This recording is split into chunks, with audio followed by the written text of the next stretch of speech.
نثار جٹ صاحب آپ کیسے دیکھتے ہیں؟ ہماری انٹرسٹنگ ہے لیکن یہاں بزنس کمیونٹی کی 2-3 شکایتیں ہیں. وہ کہتے ہیں کہ یہاں بجلی بہت مہنگی ہے اس پورے ریجن میں، انڈیا کے مقابلے میں، بنگلہ دیش افغانستان کے مقابلے میں ہمارے یہاں مہنگی ہے.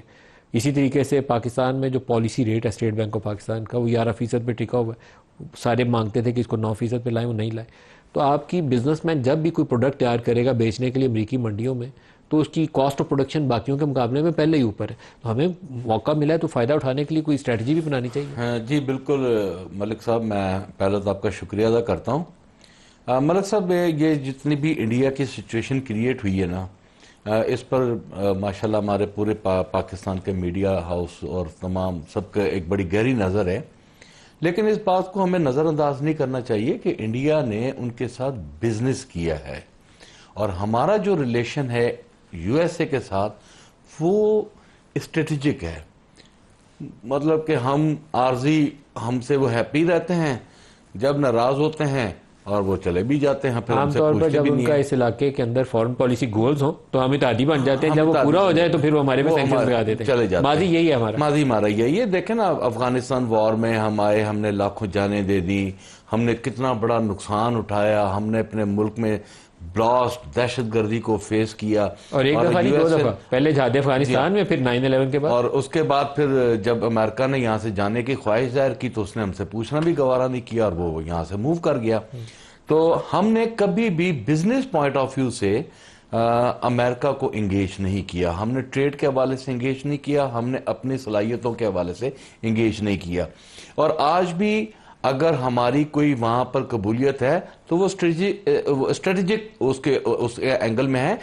پولیٹیکلی آپ کی وہاں پر کوئی سہ نہیں ہے. لیکن ابھی اس علاقے کے اندر ان کا کون سا ایسا فورن پالیسی انٹرسٹ ہے؟ افغانستان ابھی لگتا نہیں ہے کہ وہ برننگ ایشو ہے کہ امریکہ کو بڑی ضرورت پڑ گئی ہے. میں تھوڑا سا یہ اتنا بتا دوں کہ یہ جو وار ہوئی ہے یہ پاکستان کو راس آئی ہے. الحمدللہ اللہ کے فضل و کرم سے اللہ تعالیٰ نے ہمیں اس میں کامیابی دی. اس میں سبکی ہوئی ہے انڈیا کی، ٹھیک ہے. یہ ہمارے لیے ایک بینیفٹ ہے کہ ہم نے اس وقت مطلب کہ جو ان کے مسائل ہیں وہ ان کے مسائل یو ایس اے کے ساتھ ہے، پاکستان کی وجہ سے نہیں ہے، لیکن ان کے مسائل کے سامنے کھڑے ہوئے تھے، ہماری پوزیشن اسٹرانگ ہوئی ہے. اب ہم نے اپنی اس پوزیشن کو کیا ایسے مفادات کی طرف لے کر جانا ہے کہ جو صرف ٹائم بینگ ہوں گے، ہماری اکانومی ڈسکس ہوگی. مشرف صاحب آپ کو کھل کر بات کر دیتے ہیں کہ مشرف صاحب آئے، ان کا جی میں جو ہے پاکستان کی اکانومی ٹھیک کروں گا، وہ ٹیمپریری رہی. اس کے بعد جس نے آ کر یہ دعویٰ کیا وہ ٹیمپریری رہا.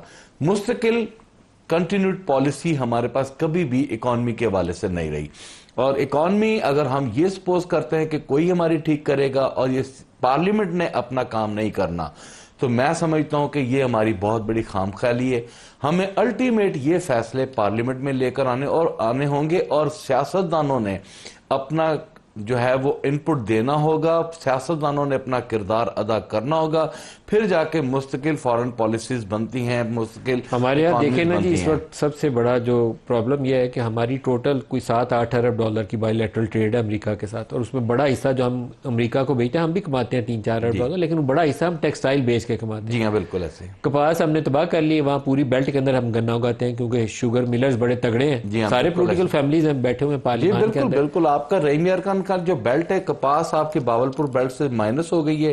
سر زرداری صاحب کی شوگر مل رہی ہے، شریف فیملی کی شوگر مل رہی ہے، اتنے تگڑے سیاستدان ہیں، سب کی شوگر مل رہی ہے. اور گنا لگا رہے ہیں، اور جو پانی ہے، کپاس ہم نے اہمیت ہے پاکستان کی فیوچر کی، وہ ہم گنے کی فصل کو دے دے کہ سال کی فصل ہے، ہم نے پانی کا بھی بیڑا غرق کیا. 15-16 ملین بیل سے ہم 5-6 ملین بیلز کاٹن پہ آ گئے. تو امریکہ سے ہم کاٹن منگواتے ہیں، پھر ہم کہتے ہیں یہاں بنائیں گے، بجلی ہم دیں گے بنگلہ دیش سے بھی مہنگی، انڈیا سے بھی مہنگی، افغانستان سے بھی مہنگی، تھائی لینڈ سے بھی مہنگی. بالکل ایسے. ٹھیک ہے، انٹرسٹ ریٹ ہم ان سے 2 گنا پہ رکھیں گے.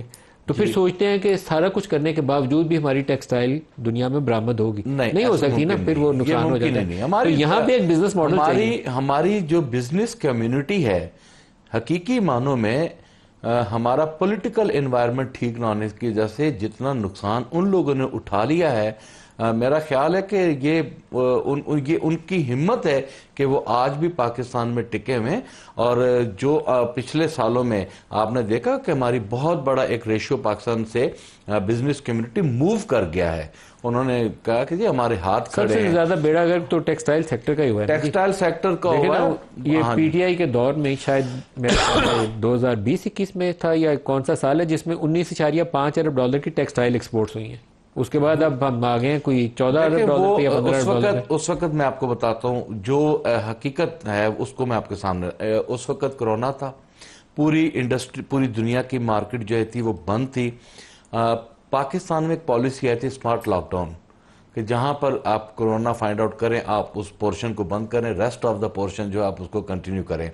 اور ایک اپرچونٹی ملی پاکستان کو، پاکستان نے بزنس کیا اور اس وقت بنگلہ دیش، انڈیا اور یورپی یونین کو آپ یقین کریں کہ ہم نے مات دے دی تھی. ہمارا اتنا، بلکہ ہم ہنستے تھے، دیسی زبان میں کہتے ہیں کہ ہماری ٹاکیاں بھی بک گئی ہیں. سر لیکن 19.5 ارب ڈالر سے اب 30 ارب ڈالر ہونا چاہیے تھا نا 5 سالوں میں. اب وہ 15 ارب ڈالر پہ آ جائے تو پھر تو اپنا سر پیٹنا چاہیے کہ ہم نے کیا کیا. جی بالکل.